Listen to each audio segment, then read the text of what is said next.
que es el saco. O sea, cuando hablamos de saco, hablamos del peritoneo. Si no hay peritoneo, no hay saco. Entonces, eso implica que es una salida por un orificio normal o un orificio anormal. Así dice. Entonces, normal se refiere a dos eventos o dos circunstancias.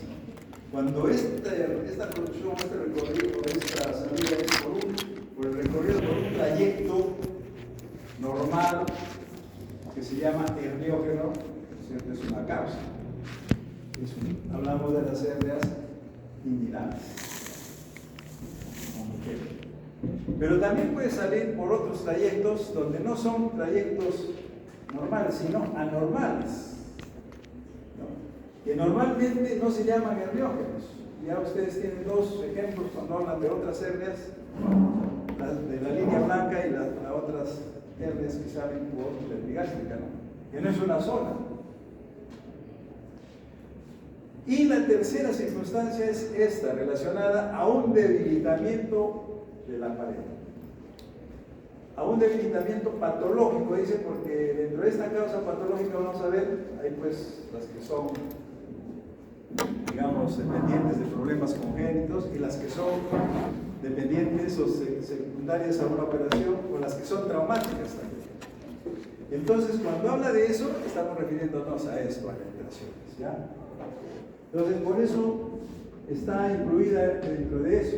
Y entonces, siempre ponemos alguna imagen para entender qué es una eventración. Bueno, lo primero que tenemos que ver es que hay una cicatriz. Y ya a ver una cicatriz y ver una tumoración, estamos relacionando definitivamente con una eventración, ¿no? Igualmente acá en otra incidencia, incluso por el tamaño y por la, digamos, lo gigante que es el debilitamiento, incluso hay, ¿no?, lesiones ya de la piel. Se empieza a alterar la piel y a debilitar, pues, producir infección de la piel. Otra, igualmente, una tumoración, la cicatriz la ven ahí, ¿no?, que va hasta la sífilis pubiana, pero lo que se ve la tumoración es en la parte inferior, ¿no? O sea, el debilitamiento, o donde haya habido, pues,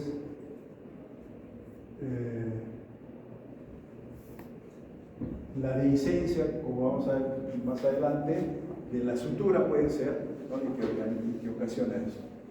Aquí, la misma imagen, solo que hacemos que el paciente levante, ¿no?, el abdomen voluminoso, batracial, para observar claramente la tumoración, ¿no es cierto? Entonces, otra, imagínense que prácticamente todo mi abdomen derecho, ¿no?, está fuera de la cavidad abdominal y la cicatriz está acá. Entonces todo el contenido abdominal está fuera de la cavidad. ¿Y por dónde ha salido? Por esta brecha que se forma en la cicatriz. Entonces yo les estoy poniendo estas imágenes que son muestras de pacientes nuestros con tremendas tumoraciones, ¿no? Tremendas tumoraciones gigantes que, bueno, dentro de la evolución, pues va a analizarse el por qué un paciente llega a estas circunstancias, ¿no? ¿Cómo puede un paciente esperar tanto? Miren, en esta de perfil prácticamente todo el abdomen se cae por el lado derecho, hacia abajo, ¿no? Y después de que sucede todo esto, el paciente, ¿qué quiere? Operarse, ¿no? Quiere operarse. Cuando debió hacerse operar, cuando fue más pequeño de repente, ¿no? Pero esas son las cosas de la medicina, pues, ¿no? Uno no entiende por qué un paciente viene cuando está ya complicado o cuando la enfermedad está avanzada, ¿no? No al inicio. Y mejor aún en la, digamos, fase de ser profiláctica de repente o de una atención primaria, ¿no? Pero sucede esas cosas. Entonces, eso que estábamos mencionando se relaciona a esto que se llama la introducción, pues, ¿no? Y dentro de ello, esta eventración, esto que acabamos de ver, ese saco que estamos viendo y que ponemos saco herniario, lo ponemos como saco porque en algunos casos hay peritoneo, en algunos, por lo que sería pues saco herniario. Pero en algunos casos no hay peritoneo, sino hay esta cicatriz fibrosa. Y ustedes ya han estudiado la primera fase, la cicatrización, ¿en qué termina? Entonces imagínense si el peritoneo se abre y por ahí empieza a protruir las asas intestinales, el epiclo, y dentro de eso ustedes ya van viendo qué vísceras son las que son más móviles dentro de la cavidad abdominal. Y esto de movilidad va a servir para lo posterior para ustedes cuando hagamos cirugía 2, porque hay el famoso abdomen agudo. Y entonces, dentro del abdomen agudo, vamos a ver qué órganos son los primeros que se lesionan cuando hay un traumatismo abdominal cerrado. Y en el caso de las otras hernias que han visto ustedes inguinales, también hay órganos que son los más frecuentes que protruyen, ¿no? Y en niños no tanto. Esa es una razón. ¿Por qué? Esa es pregunta de examen a veces, ¿no? Entonces, algo importante aquí hay que ver que el crecimiento es así, paulatino, es, digamos, progresivo, en función de esta palabra que estamos diciendo que es protrusión, ¿no? Entonces es progresivo, no es algo que es agudo. Cuando es agudo, vamos a hablar en un momento más, entonces se llama pues visceración, ¿no? Si es una herida que tú suturas y se abre rápidamente, es agudo, pero ya no se alimentación, sino de visceración. Entonces, eso lo vamos a aclarar cuando estemos hablando de eso. Entonces, dentro de la definición es lo que acabamos de decir, ¿no? Que es por las zonas que no constituyen trayectos hernianos. Las hernias que se producen así también se llaman incisionales, postincisionales, ¿no? Y entonces siempre se hablaba de esta palabrita músculo-aponeurótica, porque antes suturábamos el músculo, antes se juntaba el músculo con caldos crómicos, se unía para que quede bonito, no cierre los espacios, pero en la realidad, en la práctica, no juega ningún papel importante para la producción de visceraciones o inversiones. Quien es el elemento importante es la aponeurosis de los músculos, no el músculo. Pero se pone pues músculo aponeurótico, ¿no? Y entonces esto puede aparecer, como decíamos, puede ser aguda o puede ser meses o años después de que se haya ocurrido o haya sido la operación, ¿no? Entonces, en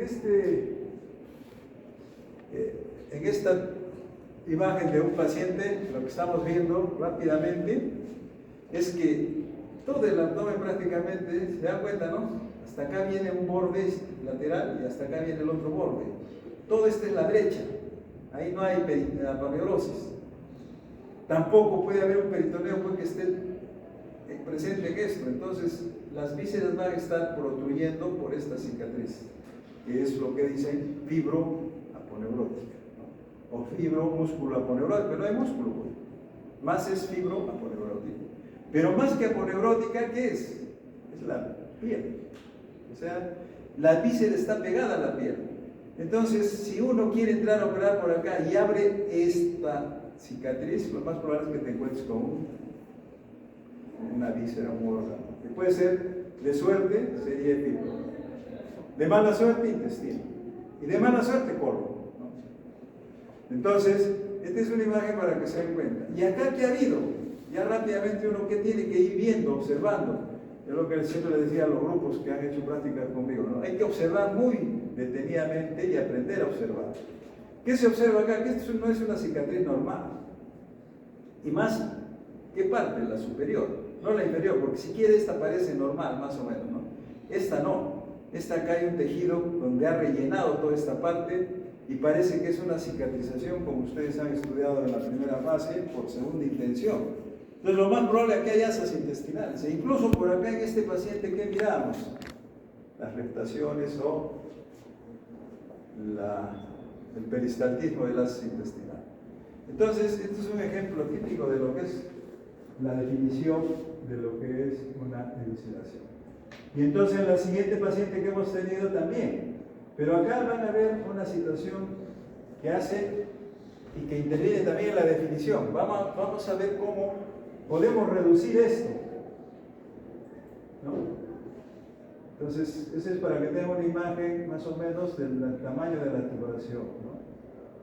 Y entonces, en esta imagen, estamos haciendo lo que ustedes, mucho les gusta esa palabrita, maniobra de Valsalva, ¿no? Maniobra de Valsalva. Entonces les hace empujar al paciente y miren cómo aumenta la tumoración. Aumenta, quiere decir que está protruyendo, ¿no es cierto? ¿Qué más? Ahí ya vienen las otras condiciones que ustedes ya han estudiado en hernias en general, ¿no? Que es la reducción. Miren, acá hemos reducido, ya no hay mucha tumoración, ¿no? Lo que es la irreductibilidad, lo que es la coercibilidad, la incoercibilidad, todo eso se cumple también en esto. Entonces, si le decimos que empiece a pujar, empieza nuevamente a protruir, ¿no? Entonces se cumple exactamente lo que ustedes han estudiado en los otros tipos de hernias. Acá ya está nuevamente la tumoración, ¿no? Y además, ¿qué podemos estar sospechando? Que de repente esta protrusión está revestida de peritoneo y tiene un saco. Aparte de eso, esa depresión que ustedes han visto en esta zona conforma lo que se llama el anillo. Y ustedes en hernias inguinales han estudiado que hay un anillo inguinal superficial, un anillo inguinal profundo. Entonces este también tiene un anillo. Y ese anillo debe ser fibrótico. Entonces ese anillo es el que nos va a servir para medir la distancia, para medir si alcanza los tejidos durante la cirugía, para ver si se coloca hoy por hoy, que está de mucha moda las prótesis, o sea, las mallas. Entonces, todo eso nos da ese anillo, todas esas posibilidades. Entonces, la experiencia también del cirujano va a depender para ver si ese anillo es fuerte y no necesites más que aproximarlo y solucionar el problema dependiendo de la técnica que vas a usar. Porque hay técnicas con nombre propio para resolver el tipo de ventración. Entonces, dentro de la causa, habíamos dicho, ¿no?, de que unas son inmediatamente después de la operación y las otras son las que a veces pasan inadvertidas, pasan ocultas, en donde están cubiertas por piel, o nuevamente este término, ¿no?, cutáneo aponeurótico. Ya no decimos cutáneo músculo aponeurótico, sino cutáneo aponeurótico, que es el ejemplo que hemos puesto anteriormente, ¿no? Y estas son las que después de meses, incluso años, aparecen. Y entonces se convierten en las crónicas, ¿no? Entonces ya vamos teniendo dos formas de entender, de acuerdo a lo que queremos que se capte. Es que unas pueden ser inmediatamente después de la cirugía, agudas, penetraciones agudas, pero mejor llamadas evisceraciones, ¿no? Y las crónicas, que son un tiempo después, las que llamamos también penetraciones, ¿no?, propiamente dichas, o las incisionales o post-incisionales. Hay factores, como en todo tipo de hernia, que predisponen la aparición. Se habla siempre de esta edad, ¿no?, cuarta, quinta, sexta década de la vida o más. Entonces, tiene varias razones. Una de ellas es que generalmente en esta edad es donde el ser humano se opera más, ¿no? Tiene ya más complicaciones, entra en una etapa difícil, ¿no? Entonces ya hay más posibilidad de que realicen intervenciones y nos conlleve pues a esto de las penetraciones o evisceraciones. Dentro del sexo, se decía pues que los hombres son los más afectados, pero ahorita les puedo mostrar muchas fotos y está muy parejo. Entonces ya no hay tanto de eso. Entonces las mujeres sí, ¿no? Y en las mujeres, ¿cuál es el factor más importante para la aparición de esto? La obesidad. La obesidad. Y hoy por hoy, que las mujeres ya empiezan a hacer trabajos de varones. Bueno, hay mujeres que trabajan en construcción, trabajan poniendo pisos, cargando, todo. O sea que ya entran en una igualdad de factores, digamos, relacionados con el esfuerzo, ¿no? Antes se hablaba de que los hombres sí, era más frecuente porque la respiración es de tipo abdominal, son menos elásticos los tejidos, la mujer es más elástico porque tiene hormonas que se prepara esas paredes para el embarazo, para la gestación, ¿no? Entonces, pero eso se está igualando, entonces podremos de acá a un tiempo decir que sexo es indistinto, ¿no? Y entonces empieza a clasificar los factores dependientes, algunos llaman del terreno, otros del paciente, ¿no?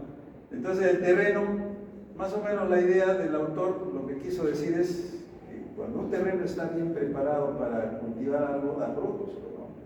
Cuando un terreno está mal preparado, pues no da nada. A eso se refiere, ¿no? Si este terreno está bueno, con buenas proteínas, con buenas vitaminas, entonces la cicatrización va a ser la más adecuada, la que se va a parecer mucho a lo normal. Por supuesto, reemplazado por este tejido que hemos dicho que es cicatrizado. Pero se agregan otros en el terreno, que es la obesidad que decimos. Entonces, la obesidad, pues, hoy por hoy, digamos, es igual, parece, ¿no? Entre mujeres y varones. Ya no hay mucha diferencia. Entonces, esos factores son los que se llaman, pues, dependientes del terreno. Otros van a depender del acto quirúrgico, o sea, de la intervención que vamos a hacer, ¿no? Y eso no está relacionado tanto al cirujano como al que nos da la anestesia. Ustedes ya han hecho anestesiología, ya han estudiado cómo es la relajación, qué hay que hacer, no hay que salirse de sala, dejar ahí que el cirujano sufra, ¿no? No. Por eso dice una buena anestesia.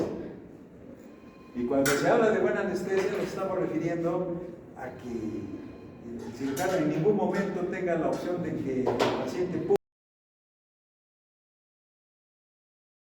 y rasgue los tejidos, ¿no? Evitar disecciones. Pues hay cirujanos que les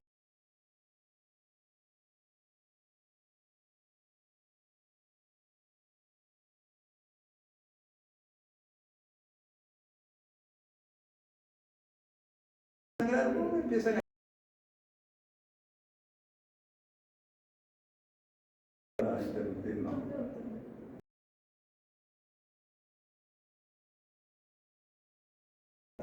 Porque ella estaba bien atenta. Estas disecciones innecesarias, lo que lleva y lo que atenta.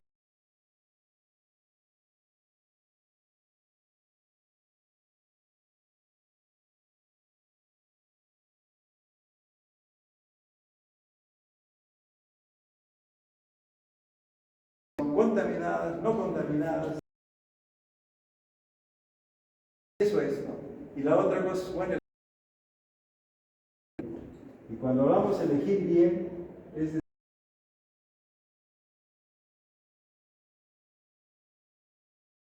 un apéndice, vas a hacer una incisión en toda la mitad, pues no del abdomen, para sacar un apéndice. Le harás por una.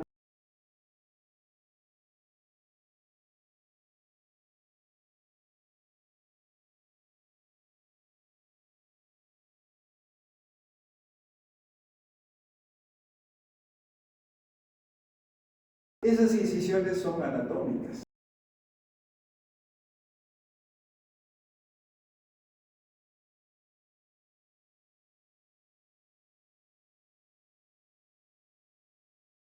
Una cicatrización anatómicamente posible,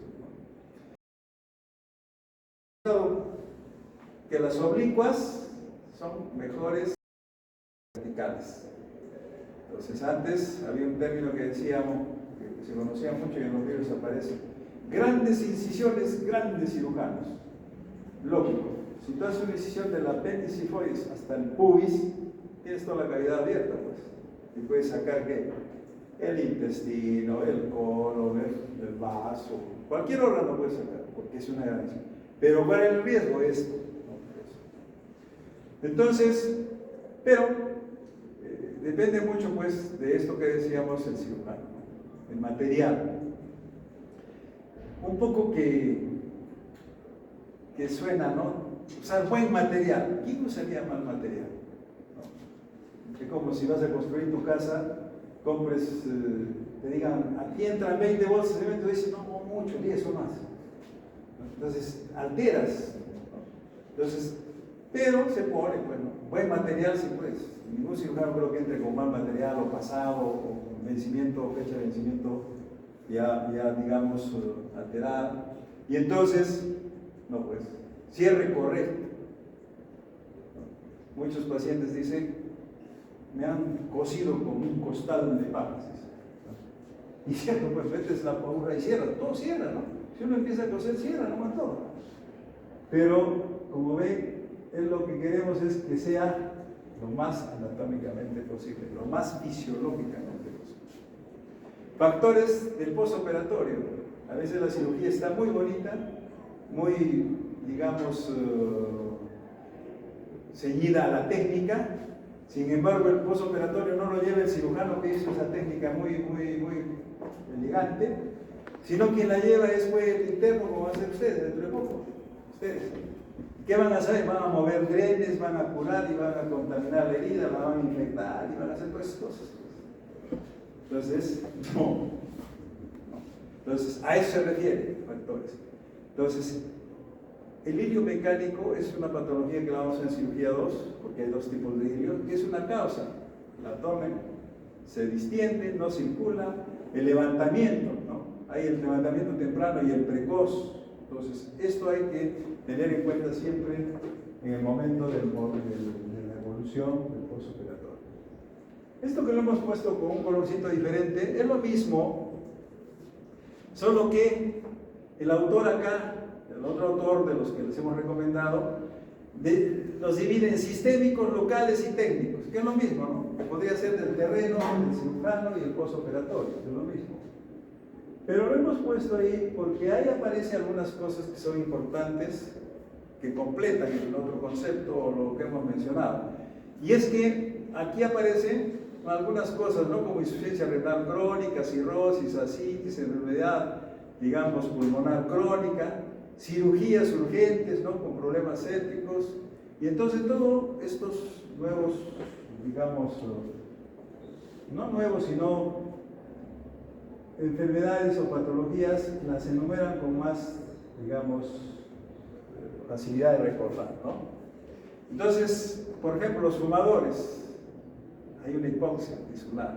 O sea, el fumador pues afecta, ustedes saben eso, ¿no? Incluso en las embarazadas. Entonces, los niños. Entonces, todas esas partes están relacionadas con lo mismo, solo que aclaran mejor algunos aspectos. Por ejemplo, en esto de las incisiones, ¿no? Habíamos dicho una mento púbica, se llama la cifoidea con la apéndice, con lo que es el pubis. Entonces, miren, incisiones mayores de 18 centímetros, acá ya da una cifra, ¿no? 18 dice. Menores de 18, menos riesgo. Más de 18, incluso hay algunas clasificaciones que dan por el tamaño de la herida que uno hace, ¿no? Nuevamente, sí, lo mismo que hemos dicho, el electrocauterio, las infecciones de heridas, los drenes, ¿no? Hay muchos cirujanos que les gusta dejar drenes por la herida. Para otros autores dicen, no puede ser un condicionante. Entonces, lo que son ostomías, por la misma herida, cuando una cosa es la incisión y otra cosa es la ostomía. Y nuevamente la presión, el aumento de la presión intraabdominal, que es pues lo que se llama pues el ilio, ¿no? El ilio respiratorio. Y dentro de los técnicos, o sea, del cirujano, ¿qué es? Elección otra vez del sitio, tipo de incisión y todo lo que hemos mencionado anteriormente. Solo que van a completar lo que decíamos, ¿no? Esto que a veces no le damos mucha importancia. Preguntamos, ¿cuál es la fisiología del conducto inguinal? Entonces, como que uno no le da importancia, ¿tendrá fisiología el conducto inguinal? Entonces, le dicen si tiene o no. ¿Y qué importancia tiene esa fisiología? En la no producción o en la producción de las hernias. A eso se refiere, ¿no? Que hay una fisiología importante en la pared abdominal, que esa causa, digamos, es la que puede, digamos, tomarse en cuenta como la causa básica de esta patología, ¿no? Entonces, nuevamente se mencionan las incisiones de la línea media, ¿no? Las oblicuas, las transversas, ¿no? Y otro aspecto que es importante acá, la tensión. Esto no se mencionó, pero es importante tenerlo en cuenta. Hay una tensión que cuando uno hace una fuerza, normalmente o fisiológicamente la contracción de la musculatura lo que trata es cerrar, evitar estas debilidades. Pero cuando se altera eso por la cirugía es un factor, ¿no? Y si a ese factor se le suma la presión, o sea, la protrusión de las vísceras, pues es un factor importante en la aparición de estas. Entonces, si queremos ver como diferencias, podemos decir que las administraciones consecutivas e intervenciones quirúrgicas son las más frecuentes, son las posoperatorias, ¿no? Y las que son inmediatas o las que son alejadas. Y las eventraciones no operatorias que se deben a otra cosa son las adquiridas, que pueden ser por problemas de falla en la pared, ¿no? Ya sea por inervación o por trastornos en el músculo, o las que son de enfermedades que debilitan pues el sistema nervioso y que producen este tipo de... Entonces el mismo paciente que habíamos visto al principio, ¿no? Pero con maniobra de Valsalva, ¿no es cierto? Al principio este es en reposo, luego con maniobra de Valsalva, ¿no? Este es otro tipo de ventración, justamente la cicatriz, ¿no? Miren, de arriba, bonita, más o menos bonita, está al lado del ombligo, pero en la parte inferior ya viene lo que es el debilitamiento y la producción de... ¿no? Cuando se hace la maniobra de Valsalva se le dice puje, entonces otro tipo de paciente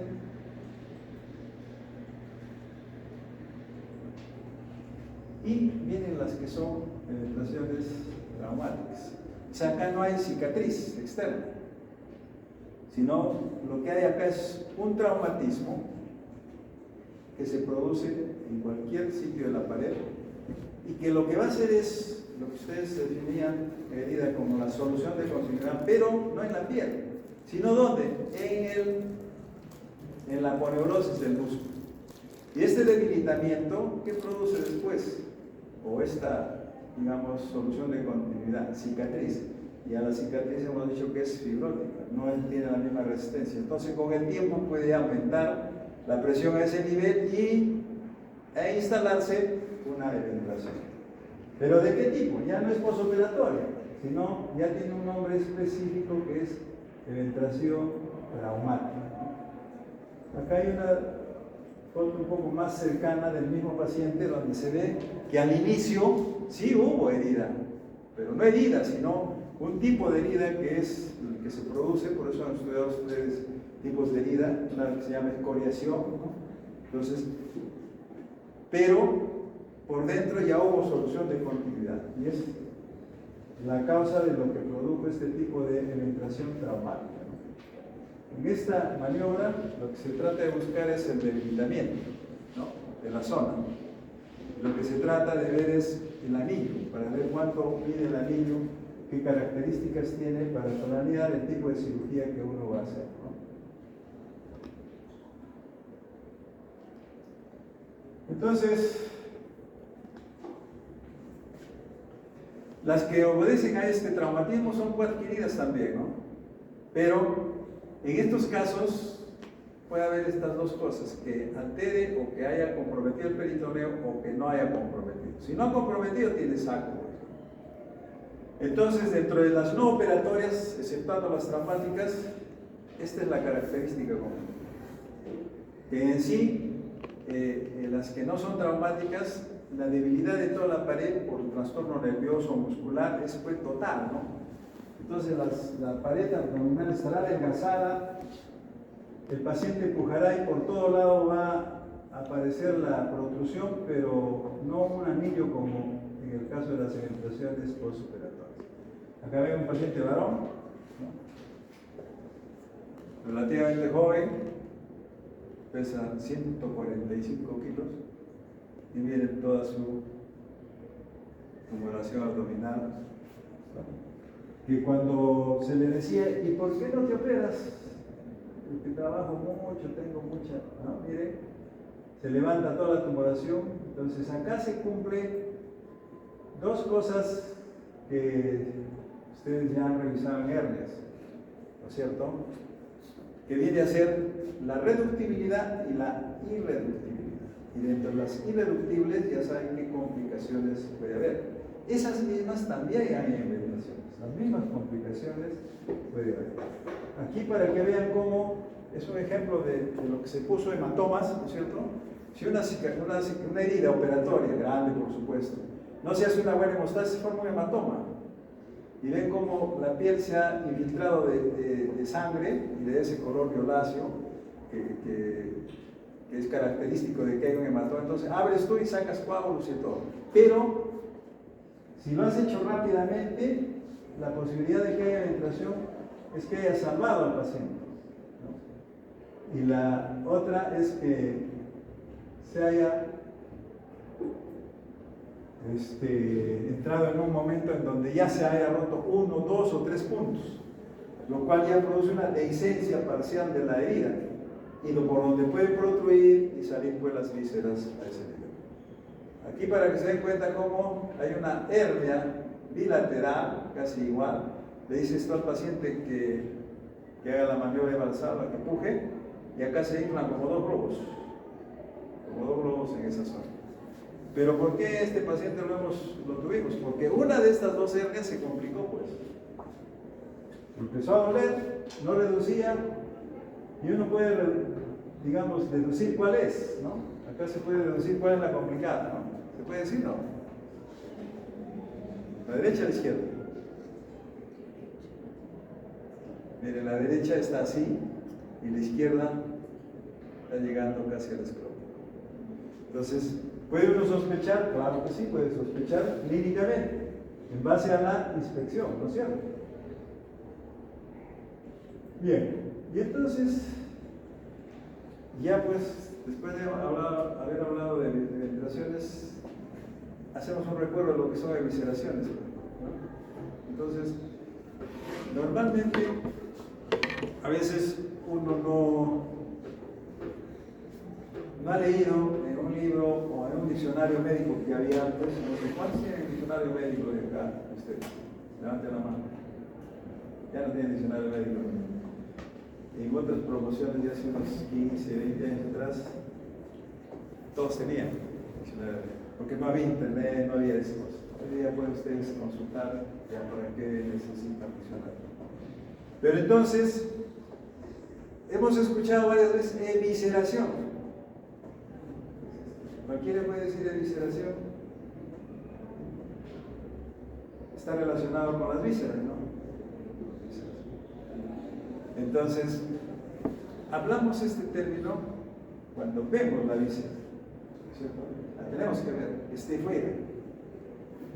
Por ejemplo, pueden estar caminando por la plaza de Llanos todo y hay una agresión, un asalto, le meten un arma blanca, hacen una herida, y lógico, rompen toda la pared, ¿y qué va a salir por ahí? Es una evisceración, pues. Pero no es una evisceración postoperatoria, es una evisceración. Entonces el término en forma genérica se debe a eso, que vemos las vísceras nosotros, ¿no? Pero cuando ya hablamos de evisceraciones postoperatorias, que es lo que estamos viendo, entonces nos tenemos que referir a ¿qué? A esta brecha o herida operatoria, suturada. Porque nadie deja la herida bien, la operas y dice, no, así nomás ponle gasas y que se vaya, ¿no? Hay casos, ¿sí? Cuando no cierra la pared, no alcanza, tenemos que dejar el espacio cubierto. Hay un colega colombiano que inventó una palabrita que se está usando mucho, ahora ya se ha sofisticado más porque las empresas lo han comercializado, ¿no? Entonces, la bolsa de Bogotá, ¿no? Es una bolsa de plástico estéril y todo se coloca ahí encima para proteger las vísceras. ¿En qué tiempo? Para eso han hecho ustedes cicatrización. Han estudiado ya qué tiempo se puede tener eso, ¿no? Y que disminuya el hilo y que alcance luego los tejidos para poder cerrarlo en un segundo tiempo, ¿no? Entonces, ese tipo estamos hablando de las operatorias suturadas. Y donde hay esta dehiscencia, nuevamente esta palabrita, músculo aponeurótico, porque se suturaba antes el músculo, pero hoy pues ya no solo es la aponeurosis, ¿no? Entonces, este es un ejemplo, pero ya no es inmediato, ¿no? O sea, no es que ha sido inmediatamente después de la operación, no, ha sido en el transcurso de la evolución, donde la herida se infectó, se abrió totalmente y empiezan las vísceras. Pero en ese lapso sucede pues una de las fases de la cicatrización, que es la formación de tejido y granulación. Y ese tejido crece por encima de las asas intestinales, del pipro. Y eso sirve, pues. ¿Y eso sirve para qué? Justamente para poder identificarlo, ¿no? Y entonces después poder aproximar los bordes y cerrarlo, ¿no? O como hoy por hoy se puede colocar una malla y suturar, ver alguna forma de resolver el problema a la paciente, ¿no? Nuevamente ahí ven, si es que uno capta toda la imagen, ¿qué va a ver? Que es una paciente obesa, ¿no? Y entonces viene la clasificación, y la clasificación está relacionada al tiempo. Precoces si es entre las 48 o 72 horas, y tardías si es que pasa los 20 días. Y no es 20 días porque eso es una cifra, ¿no? Porque si ustedes recuerdan la cicatrización, a partir de los 20 días, 21 días, se pasa a otra fase de la cicatrización. Entonces, ahí es donde debería ya una herida, un paciente con 3 semanas de herida, ya que puede estar trabajando, puede estar haciendo sus cosas, sin por supuesto realizar esfuerzos que puedan condicionar eso, pero ya puede. No va a estar hospitalizado porque está la herida abierta, ¿no? Dentro de los factores etiológicos ponemos en primer lugar la infección. Por eso es que a ustedes se les dijo en la primera fase que el tema inicial es heridas, y heridas operatorias. Porque ustedes ya seguro recuerdan, herida limpia, contaminada, tiene un porcentaje de posibilidad de que se infecte. Y eso es lo que no queremos. Que se infecte, porque condiciona ¿qué? Esto que es la evisceración. ¿Y esto qué condiciona? Posiblemente ventilación. Entonces no queremos esto. A ningún cirujano nos gusta esto, por lo menos a mí me gusta, ¿no? Y entonces, ¿y qué hace cuando hay infección? Altera todo el resto del organismo. Por eso a ustedes también se les puso el tema, ¿no? Balance hidroeléctrico y alteraciones, ¿no? Altera todo eso. Y todo eso puede estar relacionado con la cicatrización. Y todo eso asociado a otras cosas más, como lo que se mencionó como factores, entonces conforman pues un círculo vicioso que condiciona definitivamente a la aparición de evisceración y posteriormente de ventilación. Y dentro de los factores nuevamente, ¿no? En la evisceración aparece esto: tos, vómitos, hipo, convulsiones, cilio postoperatorio, obstrucciones, celulitis. Esto de las obstrucciones tiene, digamos, que entenderse dentro. Hay dos puntos de vista que puedo entender. Si la herida es la que produce la obstrucción, o sea, se metió el asa y se pellizcó ahí y no dejó pasar, pues produce una herida, una evisceración obstruida, ¿cierto? O se refiere a una obstrucción donde la herida está muy bien suturada, los puntos están bien, pero dentro del abdomen el intestino es el que se ha acodado, se ha necrosado, se ha gangrenado, se ha pegado, o sea, obstrucción mecánica, que vamos a ver eso en cirugía 2, lo que son obstrucciones, ¿no? Pero en este caso nos referimos a las obstrucciones, ¿no?, que se producen no por la herida, sino por lo que es, digamos, el contenido intestinal. Luego, ¿eso qué va a condicionar? Que lógicamente la herida se rompa. Y entonces produce la evisceración. A eso se refiere esta obstrucción, ¿ya? Y la celulitis, que ustedes ya han estudiado, pues la celulitis y infecciones de tejidos, que puede producirse en una herida, sí, bueno, ¿no? Aquí está lo que habíamos mencionado en una de las diapositivas también, donde miren, hay una herida operatoria y hay una ostomía. Y justo le hemos sacado la foto ahí porque ven ahí las heces, el contenido en la bolsa de ostomía, de colostomía, y la herida no está ni a 10 centímetros, pero ya se ha infectado. Entonces, si tú abres una herida a tiempo, ven cómo está rojito acá, hay tejido de granulación. Entonces, pero acá lo más probable es que 2 o 3 puntos o un poco más de repente de la poliolosis estén rojos, pero está bloqueado. Entonces, ¿qué puedes esperar? Cerrar eso bien para evitar complicaciones que sean mucho más severas Y esto va a ser una eventación posterior, ¿sí?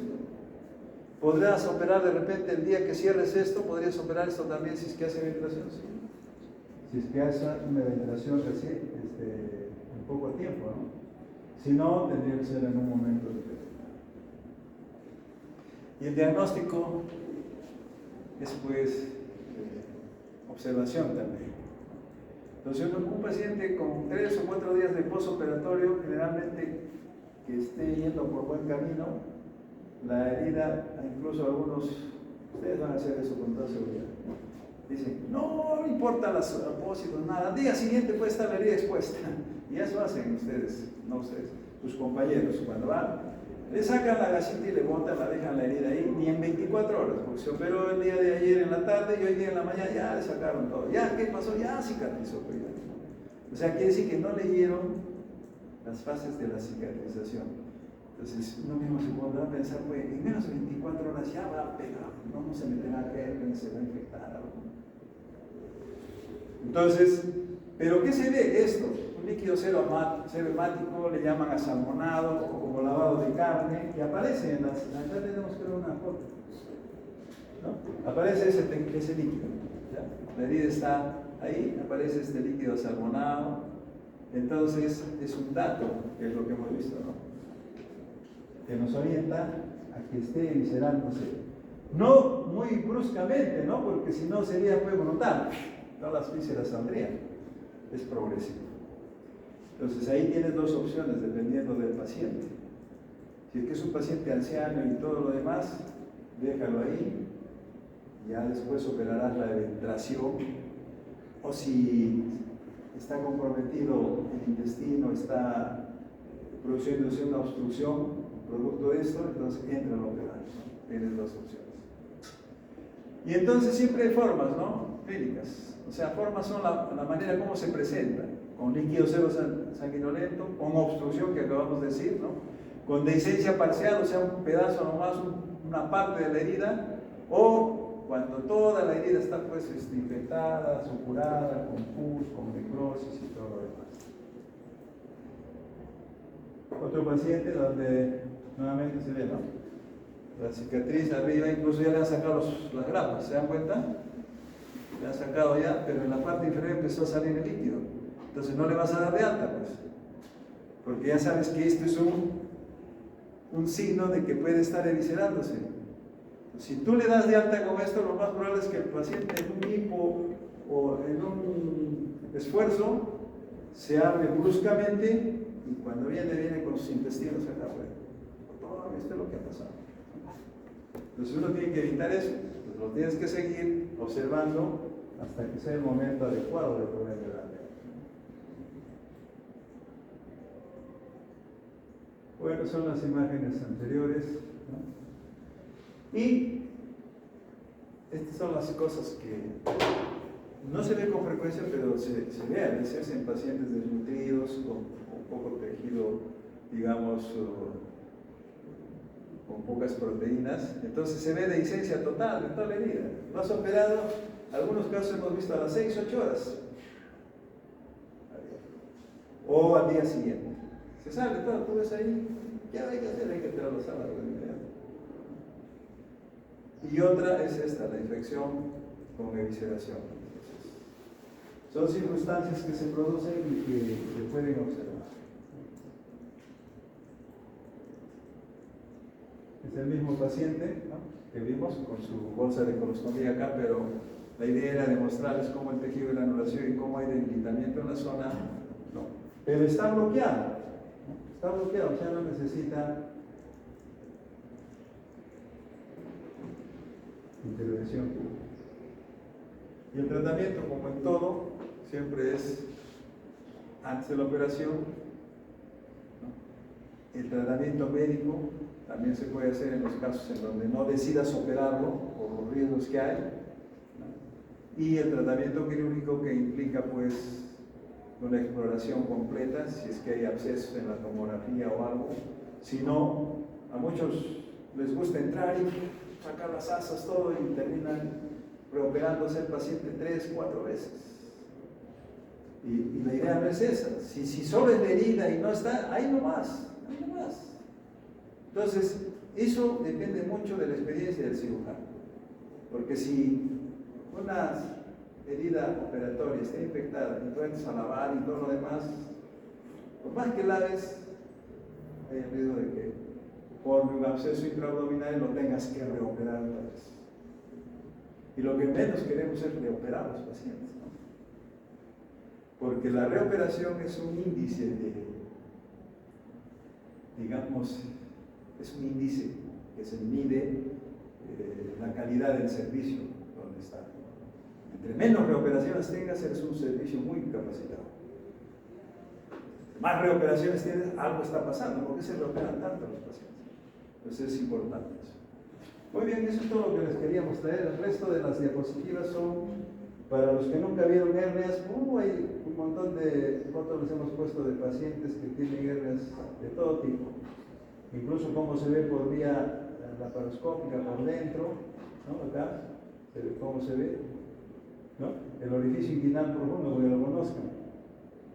Entonces, cuando uno opera este tipo, se abre el peritoneo por acá arriba. Por acá arriba se abre el peritoneo, se hace un flap para abajo y se ve por acá el anillo inguinal profundo dilatado y se ve que el ligamento de Cooper, pero por dentro, no por fuera, sino por dentro. Y colocan la malla ahí para que solucione el problema, ya sea de una hernia inguinal directa o una hernia inguinal indirecta o una hernia acular, cualquiera de ellas se puede solucionar.